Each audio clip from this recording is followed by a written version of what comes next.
ಗದಗ ಜಿಲ್ಲೆಯ ರೋಣ ಪಟ್ಟಣದಲ್ಲಿ ಸಾಗಾಟ ಮಾಡುತ್ತಿದ್ದ ಅಕ್ರಮ ಅನ್ನಭಾಗ್ಯ ಅಕ್ಕಿ ವಶಕ್ಕೆ ಪಡೆದುಕೊಳ್ಳಲಾಗಿದೆ. ಮಲ್ಲಾಪುರದಿಂದ ರೋಣ ಪಟ್ಟಣಕ್ಕೆ ಬರುತ್ತಿದ್ದ ವಾಹನವನ್ನ ತಡೆದು ಪರಿಶೀಲನೆ ನಡೆಸಿದ ವೇಳೆ ಈ ಕೃತ್ಯ ಬಯಲಾಗಿದೆ.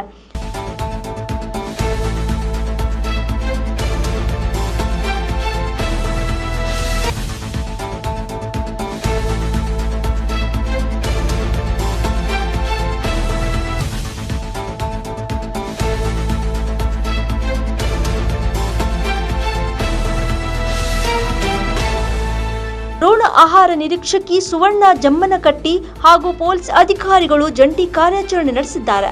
ಈ ವೇಳೆ 13ಕ್ಕೂ ಹೆಚ್ಚು ಅಕ್ಕಿ ಚೀಲ ವಶಕ್ಕೆ ಪಡೆದು ತನಿಖೆ ಮುಂದುವರೆಸಿದ್ದಾರೆ.